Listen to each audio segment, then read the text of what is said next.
Israel की सियासत एक बार फिर तूफानी मोड़ पर जा खड़ी हुई है, जहां प्रधानमंत्री बेंजामिन नेतन्याहू का विवादों से भरा अध्याय और भी उलझता दिखाई दे रहा है, क्योंकि उनके ही पूर्व वकील माइका फेटमैन ने यह साफ शब्दों में घोषित कर दिया है कि बिना दोष स्वीकार किए राष्ट्रपति का कोई भी माफी आदेश कानूनी रूप से वैध नहीं होगा। और ये बयान पूरे देश की राजनीतिक जमीन हिला देने जैसा है, क्योंकि रविवार को नेतन्याहू द्वारा राष्ट्रपति के सामने पेश की गई 111 पन्नों की माफी याचिका में ना तो किसी प्रकार की गलती का उल्लेख था, ना ही कोई पश्चाताप, बल्कि वो पूरी तरह इस तर्क पर आधारित थी कि आरोप पत्र ही अवैध है और अगर इसे रद्द कर दिया जाए तो राष्ट्रीय एकता को आगे बढ़ाया जा सकता है। मगर कानूनी प्रक्रिया इतनी सरल भी नहीं होती और फेटमैन ये बात जानते हैं, क्योंकि उन्होंने केस की शुरुआत में लगभग 2 महीने तक नेतन्याहू की ओर से लड़ाई लड़ी थी। और अब उनके शब्द इस बात की पुष्टि करते हैं कि अटॉर्नी जनरल और राज्य अभियोजन विभाग किसी भी ऐसे माफीनामे का समर्थन नहीं करेंगे जिसमें आरोपी खुद अपना दोष स्वीकार ना करे। और ये एक ऐसा विधान है जिसका पालन दशकों से होता आया है, क्योंकि इजराइल में माफी आमतौर पर उन्हीं मामलों में दी जाती है जहां आरोपी किसी न किसी रूप में अपनी गलती स्वीकार कर चुका हो या फिर वो गंभीर बीमारी से जूझ रहा हो। जबकि नेतन्याहू अभी भी प्रधानमंत्री पद पर हैं और 3 बड़े भ्रष्टाचार मामलों में रिश्वतखोरी, धोखाधड़ी और विश्वासघात जैसे गंभीर आरोपों का सामना कर रहे हैं, जिन्हें वो लगातार नकारते आ रहे हैं। लेकिन इसके बावजूद जनता में गुस्सा कम नहीं हो रहा, क्योंकि ठीक फेटमैन के बयान से कुछ ही समय पहले तेल अवीव में राष्ट्रपति हर्जोग के निवास के बाहर जबरदस्त विरोध प्रदर्शन हुआ, जहां इजरायली नागरिकों ने ये मांग की कि नेतन्याहू की माफी याचिका को तुरंत खारिज कर दिया जाए और राष्ट्रीय आदर्शों तथा कानून के सम्मान की रक्षा की जाए। और भले ही राष्ट्रपति हर्जोग ने यह कहा कि वे कानूनी सलाह के बाद ही निर्णय लेंगे, उन्होंने ये भी साफ कर दिया कि मीडिया में चल रही खबरें जिनमें दावा किया जा रहा था कि वे किसी शर्त आधारित माफी के रास्ते पर आगे बढ़ रहे हैं, बिल्कुल गलत हैं। जबकि इसी पृष्ठभूमि में देश कुछ समय के लिए ये भी देखने लगा कि क्या पूर्व प्रधानमंत्री और संभावित उत्तराधिकारी नफ्ताली बेनेट नेतन्याहू के लिए राहत बन सकते हैं, क्योंकि उन्होंने कहा कि अगर नेतन्याहू राजनीति छोड़ देते हैं तो वे राष्ट्रपति द्वारा दी जाने वाली माफी का समर्थन करेंगे। लेकिन ये भी समझना जरूरी है कि राजनीति छोड़ना नेतन्याहू के लिए आसान निर्णय नहीं होगा, क्योंकि पिछले 5 वर्ष से वो इस केस को राजनीतिक साजिश बताते आ रहे हैं और खुद को पीड़ित के रूप में पेश करते रहे हैं। और अब जब फेटमैन ये साफ कह रहे हैं कि बिना दोष स्वीकार किए माफी की कोई गुंजाइश नहीं, उस स्थिति में पूरी कानूनी प्रक्रिया एक नए मोड़ पर खड़ी हो गई है। और इसी तनाव के बीच जर्मनी से ऐसी खबर आई जिसने यूरोप की सुरक्षा व्यवस्था पर बड़ा सवाल खड़ा कर दिया, क्योंकि जर्मन सेना के लगभग 20,000 राउंड गोला बारूद एक ही रात में गायब हो गया, वो भी तब जब इसे एक डिलीवरी ट्रक के माध्यम से बर्गहाइट शहर ले जाया जा रहा था। और जब अगले दिन क्लाउज़विट्ज़ बैरक में माल पहुंचा तो पता चला कि गोला बारूद के पूरे कंटेनर ही गायब हैं। और ये कोई साधारण गोलीबारी का सामान नहीं था, बल्कि 10,000 राउंड पिस्टल के असली कारतूस,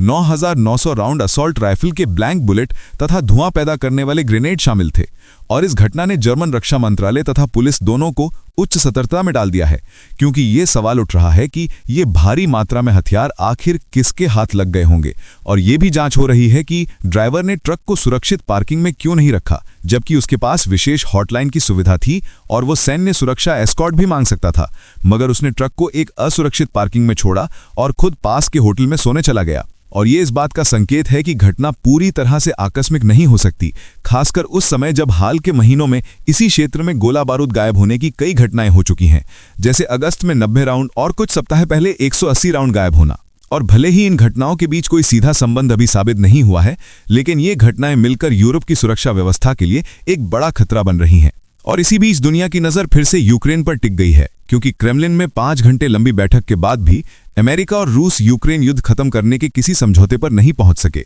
जबकि ये बैठक इसलिए महत्वपूर्ण थी क्योंकि इसमें अमेरिकी राष्ट्रपति डोनाल्ड ट्रंप के विशेष दूत स्टीव विटकॉफ और जारेड कुशनर ने हिस्सा लिया और पुतिन के साथ सीधे संवाद किया। लेकिन बैठक के बाद पुतिन के शीर्ष सलाहकार यूरी उशाकोव ने कहा कि अभी किसी समझौते की कोई संभावना नहीं बनी है और बहुत काम बाकी है। और उन्होंने ये भी स्वीकार किया कि पुतिन ने अमेरिका द्वारा प्रस्तुत कुछ प्रस्तावों को सख्ती से अस्वीकार कर दिया है। और जैसे जैसे बातचीत आगे बढ़ी, दोनों पक्षों के बीच मतभेद और स्पष्ट होते गए। और इसी के बाद पुतिन ने यूरोप पर आरोप लगाया कि वे जानबूझकर ऐसे प्रस्ताव पेश कर रहे हैं जिन्हें रूस कभी स्वीकार नहीं कर सकता, ताकि अमेरिकी शांति पहल विफल हो जाए। और उन्होंने एक चेतावनी भी दे दी कि अगर यूरोप युद्ध चाहता है तो रूस तैयार है, लेकिन रूस खुद युद्ध नहीं चाहता, क्योंकि उनका कहना है कि यूरोप की नेतृत्व क्षमता कमजोर हो गई है और वे हर समाधान को इस तरह मोड़ देते हैं कि बातचीत आगे न बढ़ सके। और इस पूरे माहौल में ट्रंप ने यह दावा किया कि यूक्रेन युद्ध में हर महीने 25 से 30 हजार लोग मारे जा रहे हैं। हालांकि दोनों देशों द्वारा मौत के आधिकारिक आंकड़े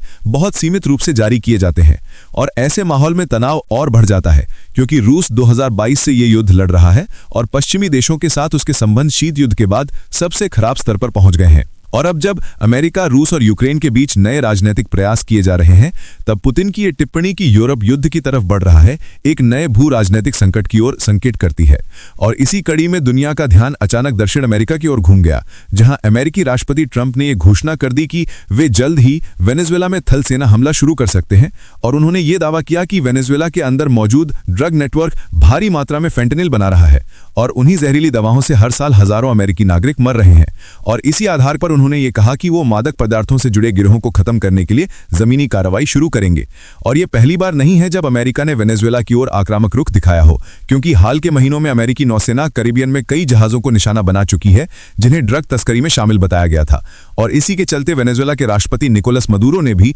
अपनी सेना को हाई अलर्ट पर रखा है और अपने समर्थकों को संबोधित करते हुए कहा कि देश किसी भी मजबूरी में झुकने वाला नहीं है। और ये पूरा संकट तब और गंभीर हो गया जब वेनेजुएला में अमेरिका विरोधी प्रदर्शनों में हजारों लोग सड़क पर उतर आए और ये आरोप लगाया कि अमेरिका वेनेजुएला की संप्रभुता पर हमला करना चाहता है और मादुरो सरकार को गिराना चाहता है। और इसके समानांतर ही अमेरिका ने दुनिया के 19 देशों पर आवासन प्रतिबंध लगा दिया, जिसमें Afghanistan, Iran, Myanmar, Somalia, Sudan और यमन और कई अफ्रीकी देश शामिल हैं। और इस फैसले के बाद इन देशों के नागरिक अब अमेरिकी ग्रीन कार्ड या नागरिकता पाने के लिए आवेदन भी नहीं कर सकेंगे। और इस नई पॉलिसी के पीछे अमेरिका ने सुरक्षा संबंधी तर्क दिए हैं, ये दावा करते हुए कि कुछ हालिया घटनाओं में आप्रवासियों द्वारा कई अपराध किए गए, जिनमें वॉशिंगटन डीसी में नेशनल गार्ड के 2 सदस्यों पर गोलीबारी की घटना भी शामिल है। और इस पूरे मामले ने अमेरिका के अंदर पॉलिटिकल माहौल को और भी तनावपूर्ण बना दिया, क्योंकि ट्रंप ने अपने बयान में सोमालिया के शरणार्थियों के प्रति बेहद कठोर शब्दों का उपयोग किया और यहां तक कहा कि अमेरिका को ऐसे लोगों से खतरा है। मगर इन बयानों की आलोचना भी हुई क्योंकि आलोचकों ने कहा कि ऐसे बयान समाज में वैमनस्य पैदा कर सकते हैं।